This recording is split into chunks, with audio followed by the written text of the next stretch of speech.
Alhamdulillahi Rabbil Alamin. Allahumma salli ala Muhammad wa ala ali Muhammad wa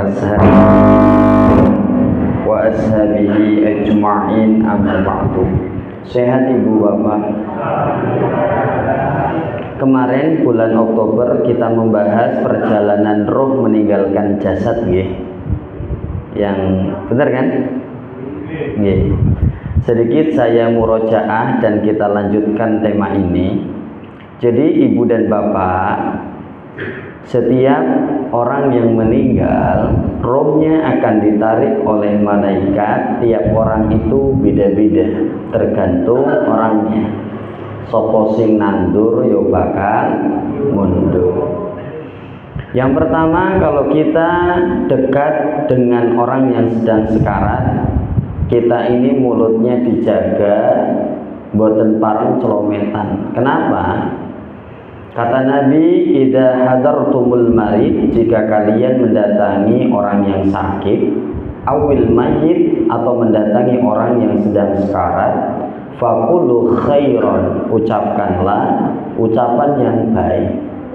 Fa innal malaika, karena para malaikat yu'amminuna ma taqulun, akan mengaminkan apa yang kita ucapkan. Karena di dekat orang yang mau meninggal ada dua malaikat ini. Malaikat yang pertama, kafanun min kafanil jannah, malaikat yang membawa kain kafan, wa hanud min hanutil jannah, dan membawa parfum dari surga. Malaikat yang kedua, malakul maut alaihi salam, malaikat yang diberikan tugas untuk mencabut roh. Dan malaikat ini yajlis inda ra'sihi, akan duduk di dekat orang yang meninggal. Ibu dan bapak, kalau orang ini adalah orang yang baik, rohnya akan ditarik dengan lembut, dengan halus. Malaikat akan berkata, salamun alaikum udkhulul jannah bima kuntum ta'malun.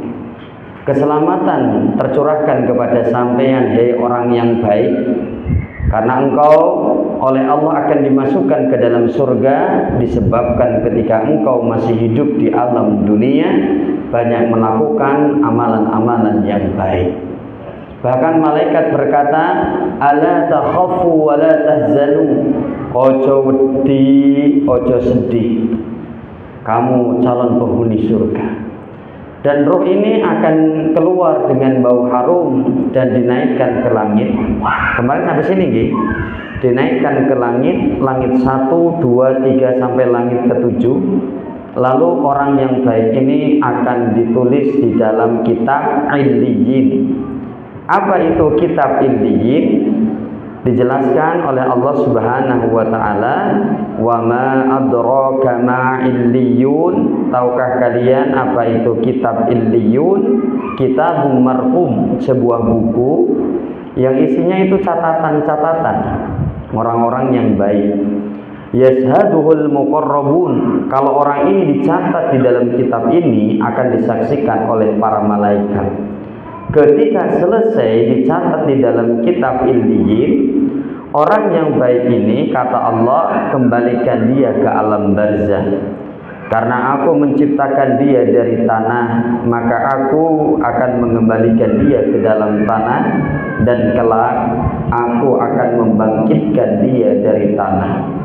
Maka diturunkan dari langit, dimasukkan ke alam kuburnya.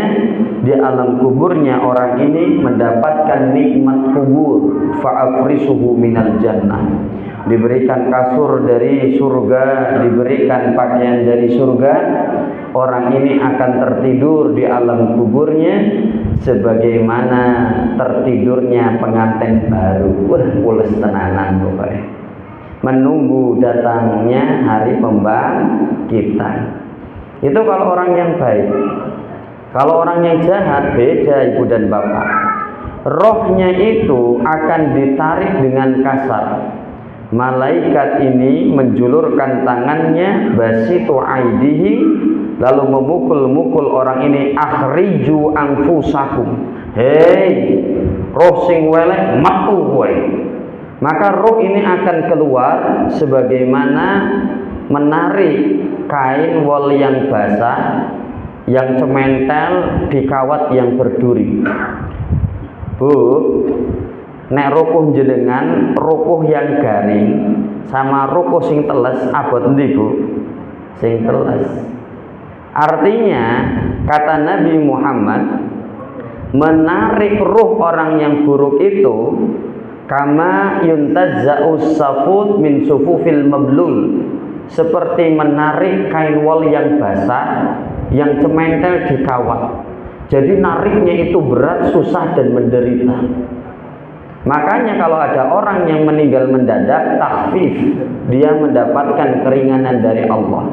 Mautul fuja'ah, orang yang meninggal secara mendadak, takhfif alal mu'min, termasuk keringanan untuk orang mukmin, yaitu mendapatkan keringanan dari cepatnya sakaratul maut. Kemudian ketika ruhnya sudah ditarik, maka ruhnya keluar bau busuk, bau yang sangat menyengat. Dinaikkan ke langit 1 sampai langit 7, lalu ditulis orang ini di dalam kitab sijin. Apa itu kitab sijin? Kalla inna kitabal fujjari lafi sijjin, sungguh orang-orang yang fajir akan ditulis di dalam kitab sijjin. Selesai ditulis, maka ruhnya dari langit ke-7 akan dilemparkan, begitu kasarnya. Lalu orang ini dikembalikan ke alam kuburnya dan mendapatkan siksa kubur, ibu dan bapak. Sampai-sampai dijelaskan, yaitu kuburannya dalam hadis riwayat Bukhari. Di sini kalimat wa yudayyaku alaihi qabruhu, kemudian kuburannya menyempit hatta takhtalif fi adla'uhu, sampai menyilang tulang rusuknya, Bapak Ibu. Tulang rusuk kanan dan kiri menyilang, dan mereka akan disiksa di alam kuburnya sampai datangnya hari kiamat. Padahal hari kiamat datangnya entah kapan. Betul apa betul? Berarti hidup di atas tanah dengan hidup di bawah tanah itu akan lama di bawah tanah. Makanya kita sehari semalam memohon kepada Allah di dalam doa tahiyat agar dilindungi dari beratnya siksa di alam kubur. Allahumma inni, ya Allah, sesungguhnya diriku, a'udzubika, berlindung kepada Engkau, min adabi jahannam wa min adabil qabri. Ya Allah, aku berlindung kepada Engkau dari siksa neraka jahanam dan dari siksa di alam kubur. Nah, ini penting ibu dan bapak, ternyata siksa alam kubur itu ada 2 jenis. Nah, ini penting. Di dalam Syarah Aqidah Thahawiyah dijelaskan annahu naw'ani. Siksa kubur itu ada 2 macam. Yang pertama, minhu ma huwa daimun. Siksa kubur yang terus-menerus tanpa ada hari libur, tanpa ada tanggal merah.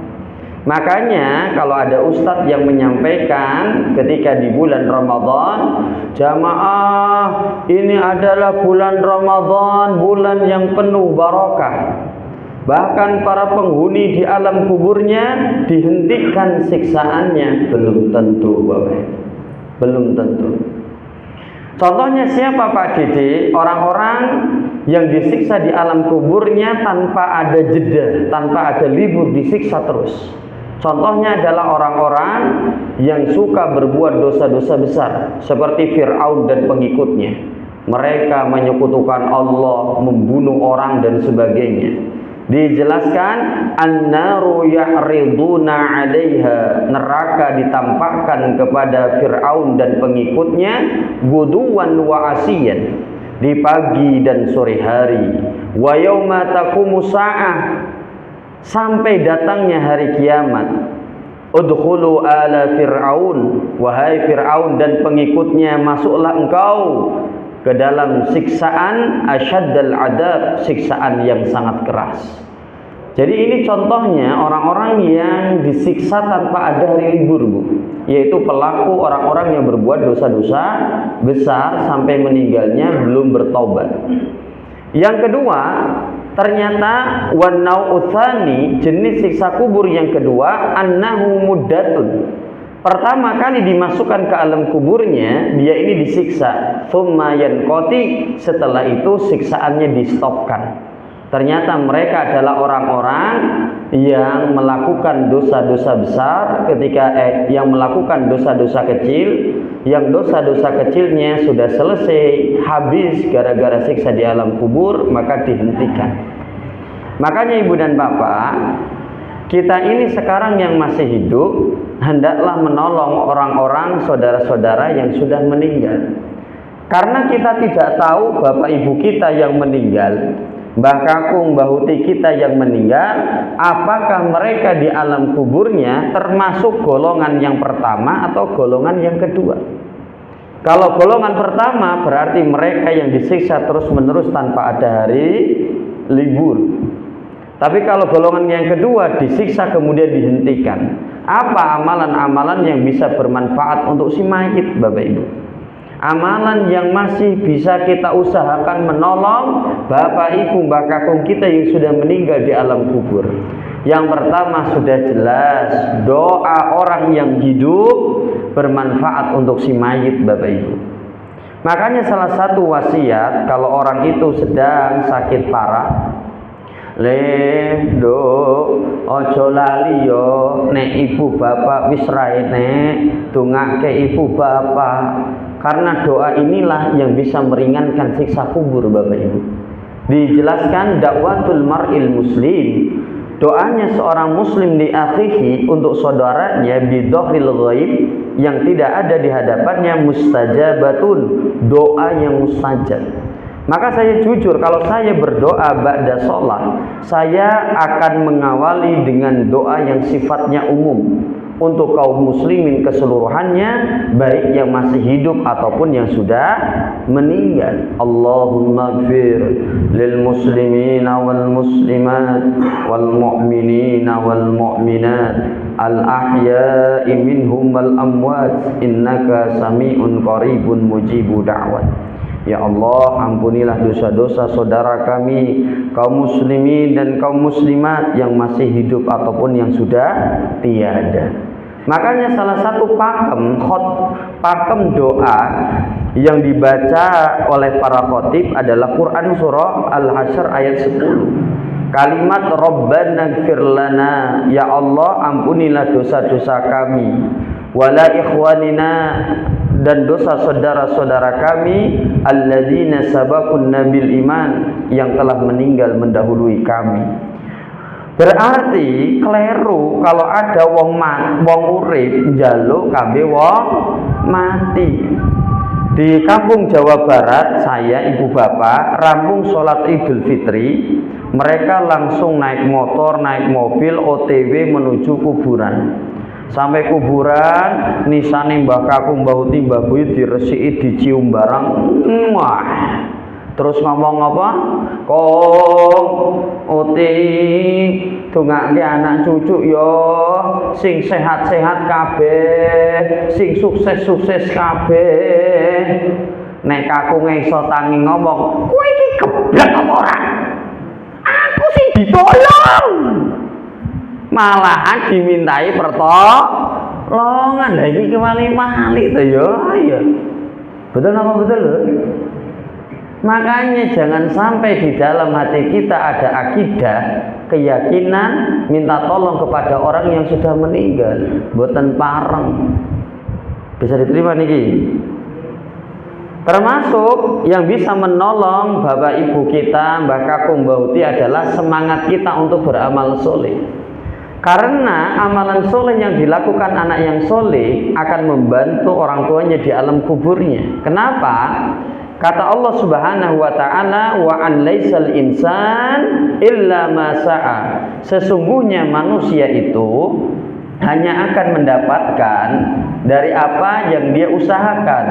Wa walladuhu min kasbihi, dan anak-anaknya adalah tandurane wong tua.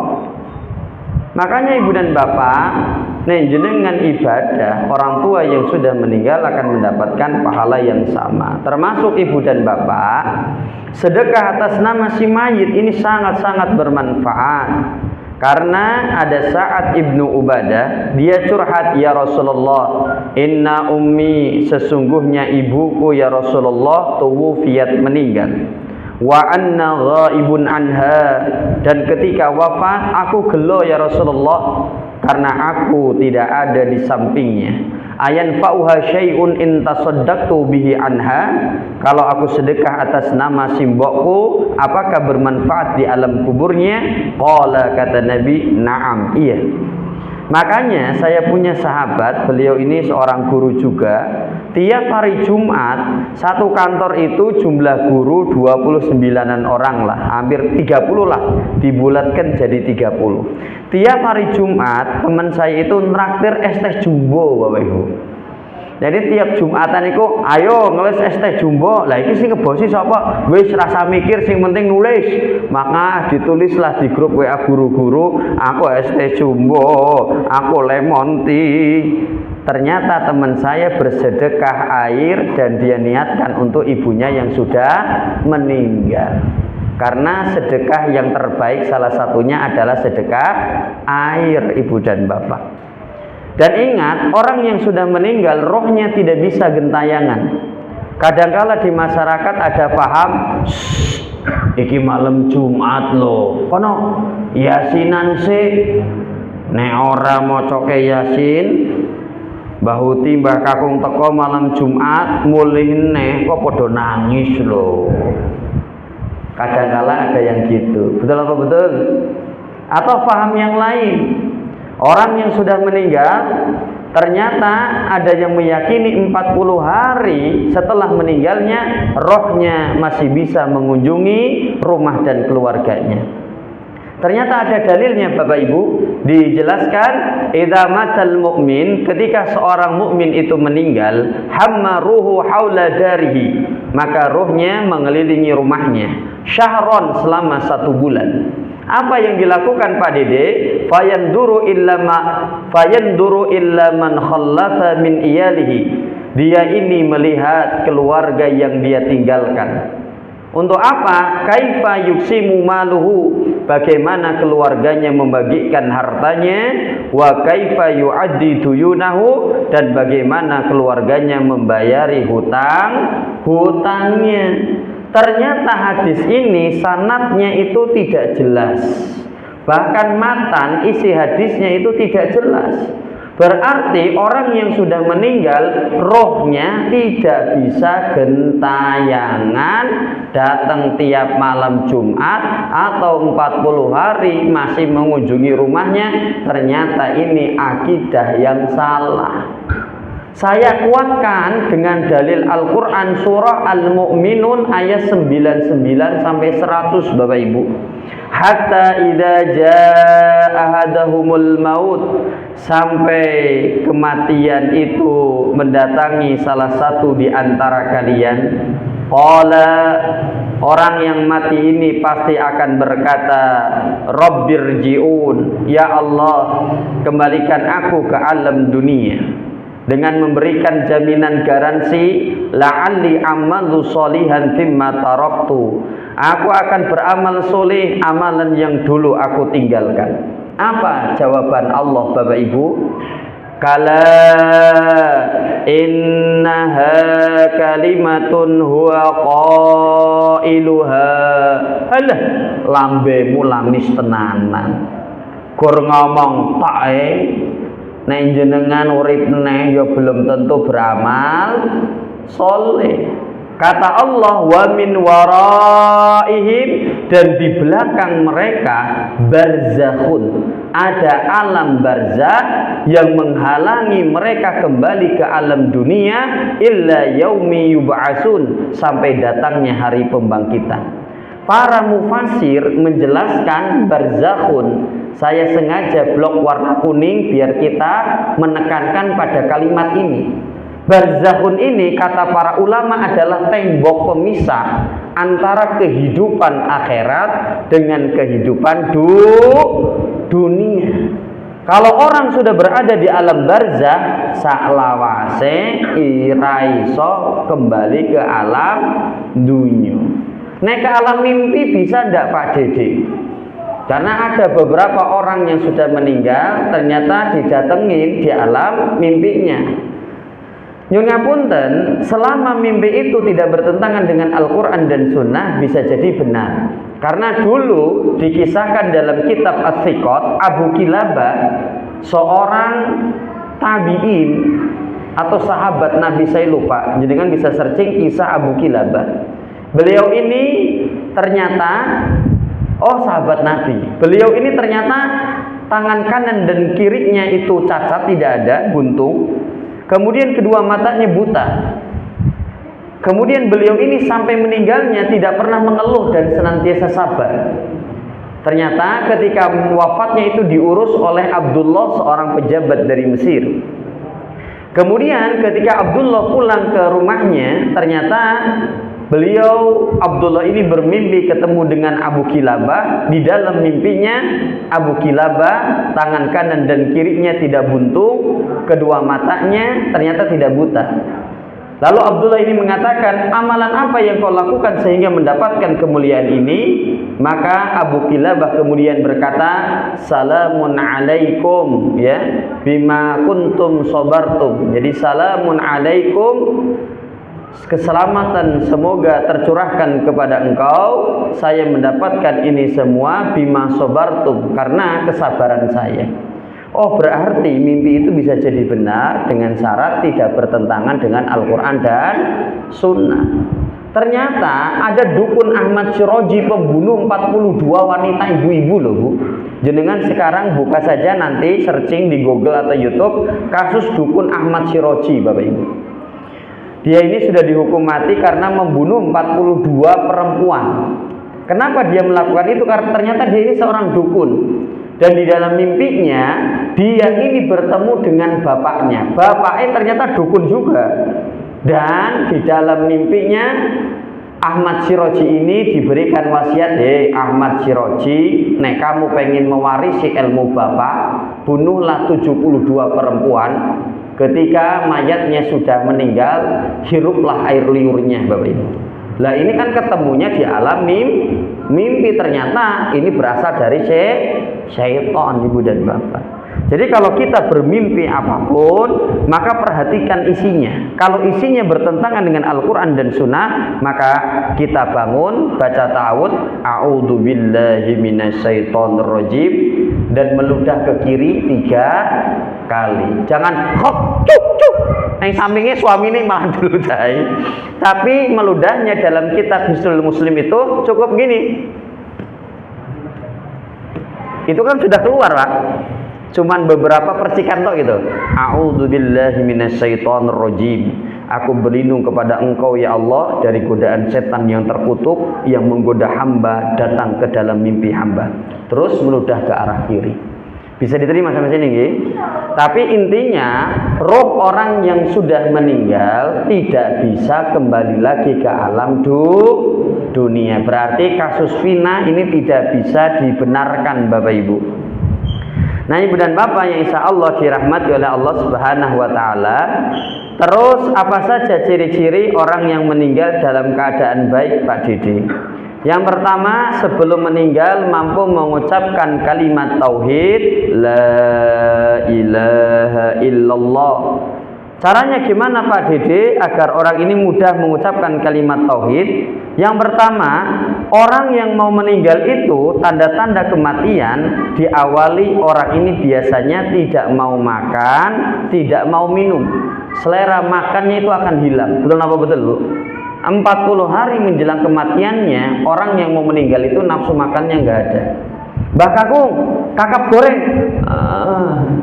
Bebek goreng selamat Mbak Kakung. Es teh jumbo. Usah doyan Bu.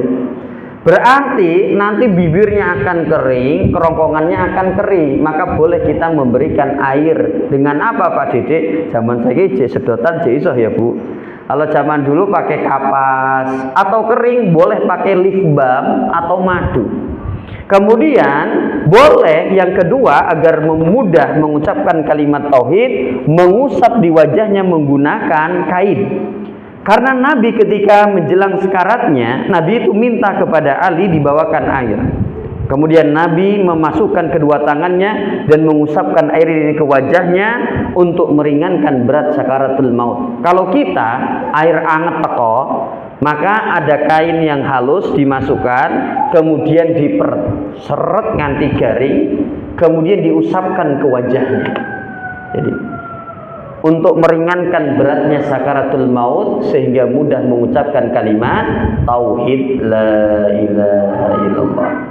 Yang ketiga, boleh kita membersihkan giginya menggunakan siwak pelan-pelan saja, sekedarnya saja untuk mendatangkan keberkahan. Karena ketika Nabi Muhammad SAW menjelang meninggalnya, fadakhala Ali rajul min Ali Abi Bakar. Datanglah salah satu anaknya Abu Bakar As-Siddiq yang bernama Abdurrahman. Wa fi yadihi siwaku akhdar. Dan Abdurrahman ini ketika memasuki kamar Nabi, dia membawa kayu siwak yang masih hijau. Qalat, Aisyah kemudian berkata, "Fanadhara Rasulullah sallallahu alaihi wasallam ilaihi fi yadihi nadharan arafat annahu yurid." Ternyata Aisyah itu melihat Nabi Muhammad, matanya tertuju terus kepada kayu siwak yang dibawa oleh Abdurrahman. Lalu qalat, Aisyah ini berkata, "Ya Rasulullah, atuhib an u'tika hadas siwak?" Apakah panjenengan pengen siwak tersebut? Ternyata Nabi menyambut, qala na'am, iya. Maka Nabi kemudian siwaknya itu digigit dulu oleh Aisyah sampai lembut dan digosokkan ke giginya. Nah, ini penting Bapak Ibu. Kalau kita punya saudara dan kita tahu kayaknya ini kemungkinan sembuhnya sangat kecil, maka mulailah sering membersihkan badannya. Tidur terus, kayaknya menjelang kematian, mulai dipotongi, kok tak resiki kukune yo, dipotongi. Kok kumisnya tak resiki yo, dirapikan. Nanti biar tim memandikan jenazah tidak terlalu repot. Keluarga yang peka tuh kayak gitu. Tahu tanda-tanda kematian datang, maka mulai dibersihkan, potongi, rapi, kukune, diresiki. Nanti yang memandikan misalnya meninggal tidak terlalu berat Bapak Ibu. Nah, selanjutnya Ibu dan Bapak mentalkinkan orang ini dengan kalimat perintah sebanyak 3 kali, dan panggillah menggunakan nama yang paling dia sukai ketika masih hidup. Ayo Mas Dede, la ilaha illallah, la ilaha illallah, la ilaha illallah, la ilaha. Lah, apakah kita harus memaksa sampai orang ini mengucapkan kalimat tauhid? Jangan. Malahan kok orang ini ngamuk, bosan dan mengucapkan sesuatu yang lain. Kita hanya sifatnya membantu. Nek wong iki wong apik iso dhewe. Bisa diterima niki. Yang kedua, ketika wafat akan keluar dari keningnya keringat, biirkil jabin. Kenapa orang yang meninggal husnul khotimah mengeluarkan keringat di keningnya? Para ulama menjelaskan dalil ini, mautul mukmin biirkil jabin. Orang yang meninggal dalam keadaan baik akan keluar keringat di keningnya. Ternyata para ulama menjelaskan keringat ini keluar disebabkan dia menahan sakitnya sakaratul maut. Dia menahan sakitnya ketika ruh ditarik oleh malaikat maut, dan dia juga merasa bahagia karena bisa melihat tempat tinggalnya di dalam surga Ibu dan Bapak, sehingga keluar keringat di keningnya. Selanjutnya meninggalnya yaumal jumu'ah atau lailatul jumu'ah, pada hari Jumat atau malam Jumat Ibu dan Bapak. Makanya Ibu dan Bapak, kita harus semuanya yakin malam Jumat Kliwon bukan malam yang horor, tapi malam yang penuh keberkahan. Kata Nabi, khairu yaumin tala'at alaihi syam. Hari terbaik di mana matahari ini terbit, yaumal jumu'ah, pada hari Jumat. Lalu bagaimana Pak Dede orang yang meninggal Selasa Kliwon? Di daerah Pelepuh Sragen, tempat saya di daerah Pucangan Kartasuro, Seraten depan Kopassus, itu masih Bapak Ibu orang yang meninggal Selasa Kliwon. Mereka percaya orang ini matinya akan membawa kesialan, biasanya akan keluyuran rohnya dan menarik saudara-saudaranya. Ternyata ini mitos, roh itu tidak bisa gentayangan. Yang kedua, orang ini kalau meninggal hari Selasa Kliwon, meninggalnya itu tidak normal. Biasanya meninggalnya karena tumbal pesugihan. Ini jangan dipercaya. Kenapa? Orang itu mati karena sudah datang ajalnya saja. Bahkan orang yang meninggal Selasa Kliwon, sebagian orang ada yang meyakini maka orang ini matinya memiliki kekuatan mistik, sehingga ada orang yang menggali kuburannya, mengambil kainnya untuk dijadikan alat sihir Ibu dan Bapak. Betul apa betul lu? Ini ada kok. Ini ada.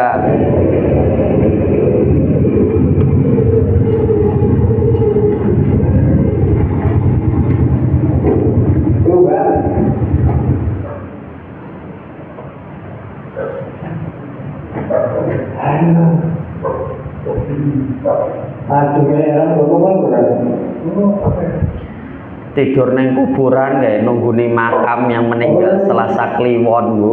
Teng Pelepuh Sragen masih ada. Oh, kedaleman Mbak Kakung iki ya. Ini juga sama Bu. Ini juga sama. Dangdutan barang malah neng makam. Aduh. Ibu dan Bapak, semua hari adalah baik. Orang meninggal Selasa Kliwon yang memang jatah hidupnya di Selasa tersebut. Jelas nomor jelas niki. Nah, Ibu Bapak yang insya Allah dirahmati oleh Allah. Kemudian orang yang dikatakan meninggal dalam keadaan baik, meninggal di medan perang. Yughfarul lahu fi awwali daf'atin. Ketika dia meninggal, maka dosa-dosanya akan diampuni. Ternyata mati syahid itu bukan hanya di medan perang. 5 perkara yang dikatakan mati syahid menurut Allah. Pertama, al-mat'un, orang yang meninggal karena terkena wabah. Dijelaskan oleh Nabi kita Nabi Muhammad sallallahu alaihi wasallam, laisa min ahadin yaqa'u ta'una fayamkusu fi baladihi. Barang siapa orang ini meninggal disebabkan wabah yang menimpa di negaranya, selama ketika sakit, sobiron muhtasiban, dia sabar dan mengharapkan pahala dari kesabarannya, ya'lamu annahu la yusibuhu illa ma kataballahu lahu, dan dia meyakini semua musibah yang menimpa dia yakin semuanya sudah ditetapkan oleh Allah, illa kana lahu mislu ajri syahid, maka kalau dia meninggal pahalanya sebanding pahala yang mati syahid, dengan syarat ketika terkena wabah corona sabiron muhtasiban, dia tetap sabar dan mengharapkan pahala dari kesabarannya. Nek lagi loro misu-misu beda cerita berarti ya. Selanjutnya Ibu dan Bapak, yang kedua, apabila Pak, habis ini saya tuh mboten ngisi lagi, langsung pulang. Nanti nek mundur mboten apa-apa nggih. Heeh.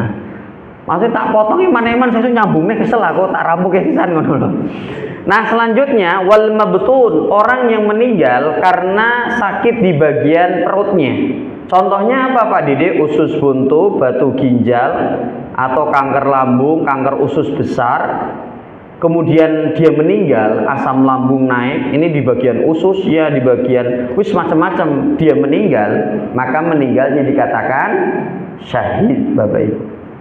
Kemudian yang selanjutnya, yang nomor 3, wal gharik, orang yang meninggal gara-gara tenggelam. Ini seperti di kasus Nias, ada remaja mainan di kali. Jadi mainan di kali malahan kelelep Bapak Ibu. Oh, ketemu status sudah meninggal Bapak Ibu. Selanjutnya, ibu dan bapak, yang nomor 4 adalah wasahibul hadmi, yang mati karena tertimpa sesuatu. Hati-hati, ini sekarang musim hujan. Ada kasus di Bengkulu, ketika musim hujan, anginnya kenceng, ada pohon yang sudah tua, roboh tipis, kena motor plus penumpangnya, Bu.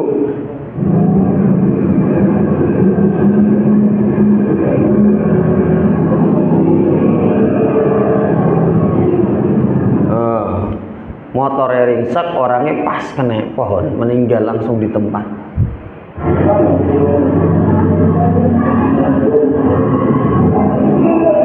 Nah, maka tertimpa sesuatu termasuk syahid. Atau yang terakhir, dia meninggalnya fi sabilillah, di jalan yang Allah ridhai. Contoh, subuh-subuh mangkat pengajian, subuh-subuh mangkat sholat jamaah, pulangnya ketabrak mobil, meninggal di jalan.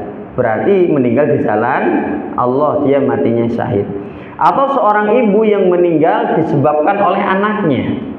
Makanya ibu dan bapak, suatu hari Nabi bertanya, ya Rasulullah, Nabi ini tanya, wahai sahabatku, tahukah kalian apa yang dikatakan mati syahid? Kata para sahabat, orang-orang yang meninggal di medan perang, ya Rasulullah. Lalu kata Nabi Muhammad, inna syuhada'u ummati idzal laqalil. Kalau orang yang dikatakan syahid yang meninggalnya di medan perang, maka umatku yang matinya syahid akan jumlahnya sedikit. Tidak semua umat Nabi Muhammad mangkat perang, menurut. Betul apa betul, Bu?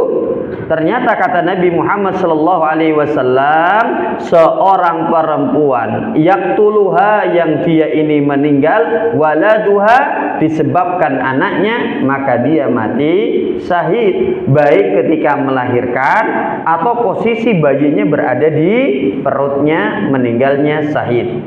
Atau wasahibul harik syahid, yang meninggal karena kebakaran. Ini ada PT Tekstil Libolon, Purwakarta, Jawa Barat. Pabriknya terbakar, Bapak Ibu.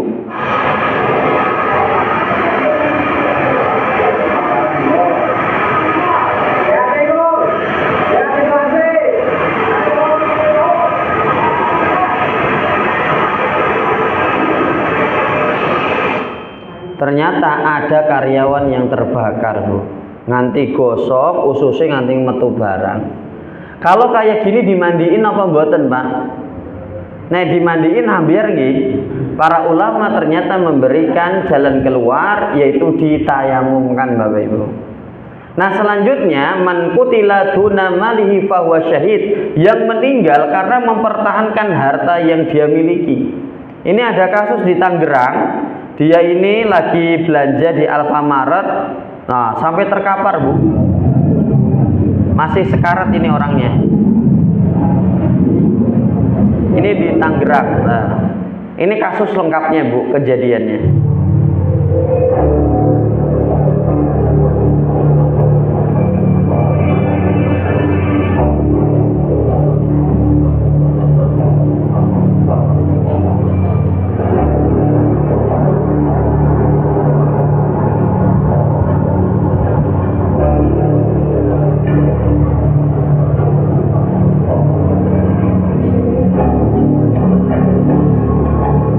Kayaknya pakai airsoft gun ya. Nek pakai peluru timah tajam kan langsung mati, Pak. Selanjutnya yang nomor 9, orang yang meninggal waman qutila duna ahlihi, karena membela keluarganya, fahuwa syahid, maka dihukumi mati syahid. Ini kasus di Banda Aceh. Ini rumah di kebun sawit, Bapak Ibu, tahun 2020 kalau nggak salah. Yaitu kasus Rangga, anak SD. Dia ini dibacok, dibunuh oleh pelaku ini. Jadi Rangga ini dengan ibunya, dengan bapaknya tinggal di rumah ini, di perkebunan sawit, menjaga sawit. Ternyata ada seorang residivis, dia ini habis keluar dari penjara, dan dia mengamati pergerakan Rangga, ibu dan bapaknya. Ternyata residivis ini naksir kepada ibunya Rangga. Ketika bapaknya ini nggak ada untuk mancing malam-malam, maka residivis ini mendatangi gubuk tadi, melihat Rangga dan ibunya sedang tidur. Tiba-tiba residivis ini melecehkan, maka sontak langsung bangun, kaget. Kemudian si Rangga ini membela ibunya yang mau dilecehkan, si Rangga ini disabat parang, Bu. Kemudian Rangga ini meninggal di TKP dan dimasukkan ke dalam karung dan dibuang ke kali. Kemudian ibunya ketika penjahatnya buang Rangga ke kali, ibunya bisa meloloskan diri sampai jalan selama 1 kilo, Bu. Karena di Banda Aceh pelosok desa hutan gitu loh. Dan minta tolong kepada warga, kemudian dikejarlah residivis ini dan dimasukkan ke dalam penjara. Di penjara sehari langsung mati, Pak.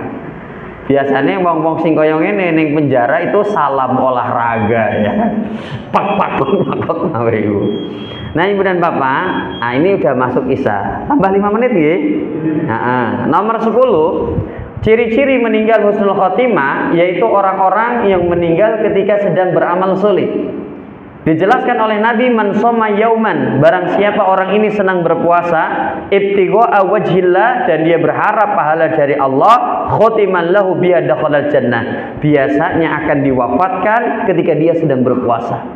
Atau orang ini wa man tasaddaqa bi shadaqatin, dia ini orangnya nyoh lumoh, maka khotiman lahu biha dakhalal jannah, dia akan diwafatkan sebagaimana rekam jejak hidupnya, Bapak Ibu. Misalnya ibu dan bapak lagi sholat meninggal, senang pengajian meninggal, lagi umroh meninggal, lagi haji meninggal ketika sedang beribadah, ciri-ciri meninggal husnul khotimah. Lah Pak Dede, kalau meninggalnya di jalan raya gimana? Tabrakan, kesenggol truk, kesenggol mobil molen, meninggal, syahid apa sangit, Bu? Tergantung niat dia pertama keluar rumah. Kalau dia keluar rumah niatnya aku mau healing nyawer LC neng karaokean, wadidaw, maka dia keluar rumah warayatun biyadihi syaiton, maka syaitan membawa bendera akan mendampingi dia sampai dia kembali lagi ke rumahnya. Neng dalan qadarullah tabrakan mati, berarti dia dinaungi bendera yang dibawa oleh siapa? Syaitan, dia matinya sangit.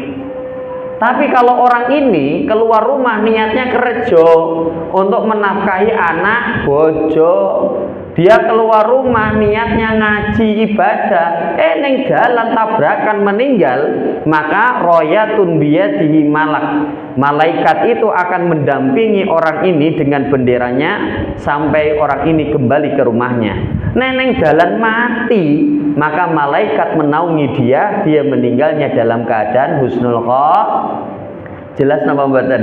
Berarti saiki nek kita keluar rumah niatnya ditata dulu ya. Aku arep ning endi iki? Ditata sik. Nek apa-apa ning dalan kita sesuai niat pas keluar rumah. Betul niki?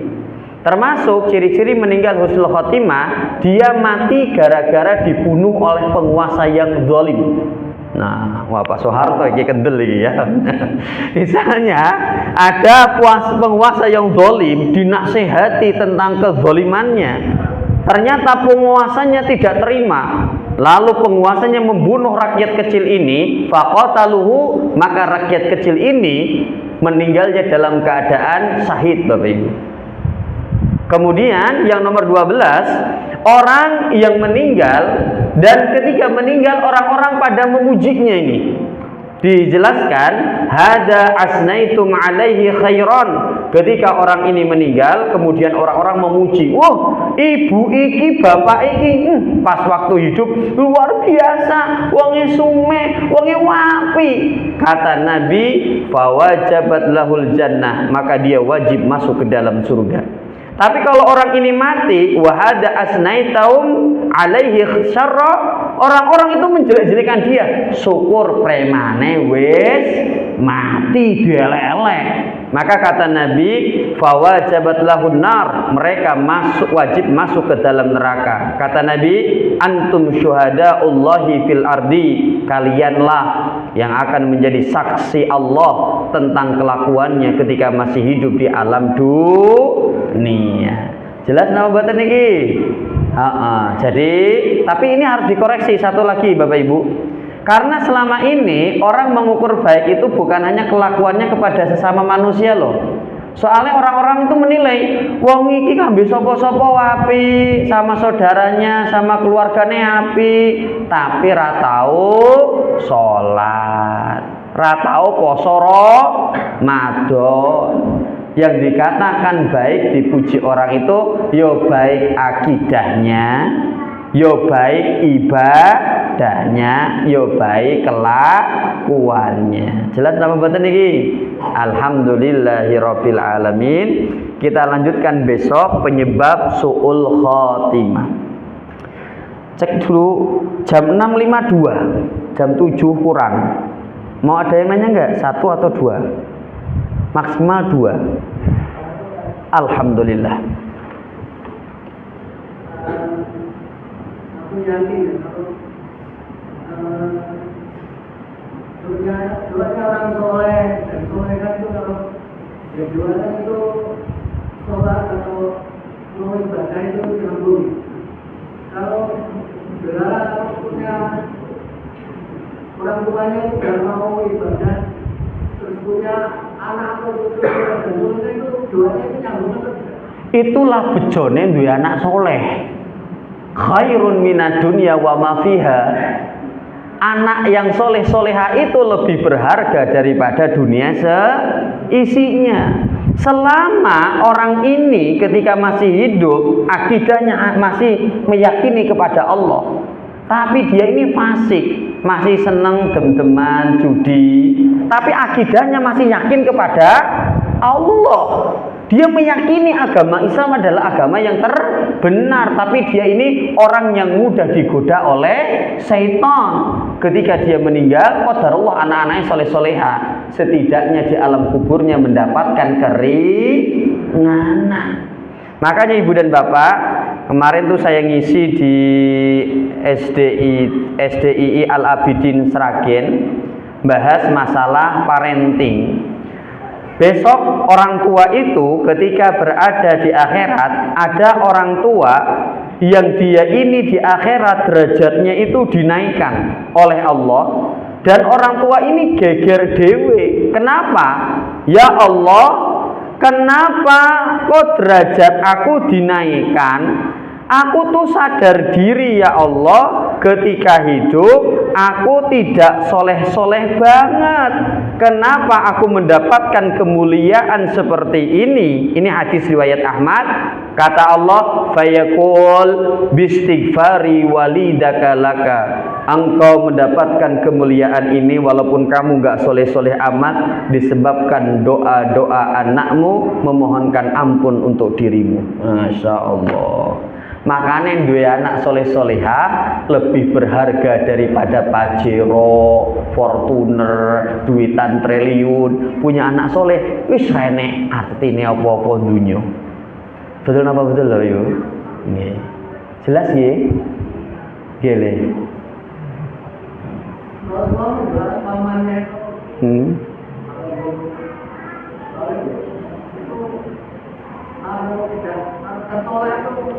Karena Abu Thalib belum masuk Islam.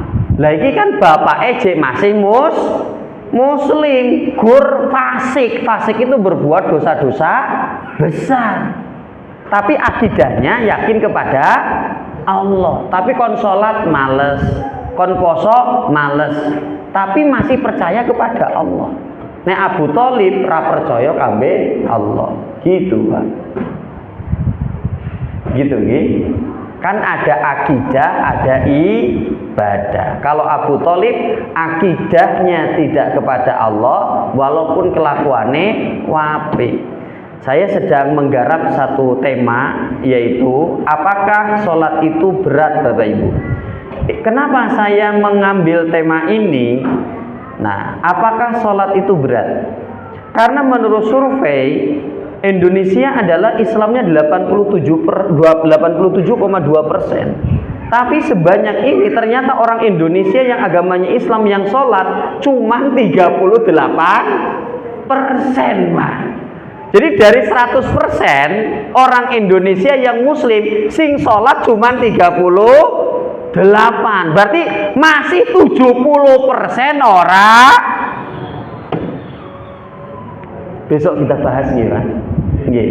Karena sampun gimana bisa lagi ya nanti atau diskusinya selesai sholat mawon. Ini jam 7 kurang 5 bisa adzan, kita persiapan sholat isya jam 7 gitu ya Pak ya. Kita masih nyambung ke materi yang kemarin. Kita besok membahas ciri-ciri atau penyebab su'ul khotimah. Ibu dan Bapak, karena sudah mepet jam 7, kita akhiri mawon, kita lanjut besok. Kalau ada yang mau tanya, kita buka sesi di awal kajian ya. Boleh langsung tanya saja dulu. Pasti jenengan kan mikir iki, wah besok nanya apa ya iki. Besok di awal kajian dibuka sesi tanya jawab dulu. Untuk menjawab unek-unek panjenengan. Mari saya tutup langsung Pak ya.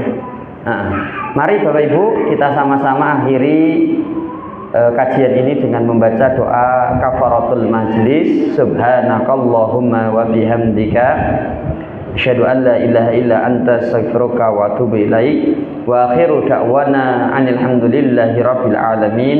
Tsumma assalamu alaikum warahmatullahi wabarakatuh.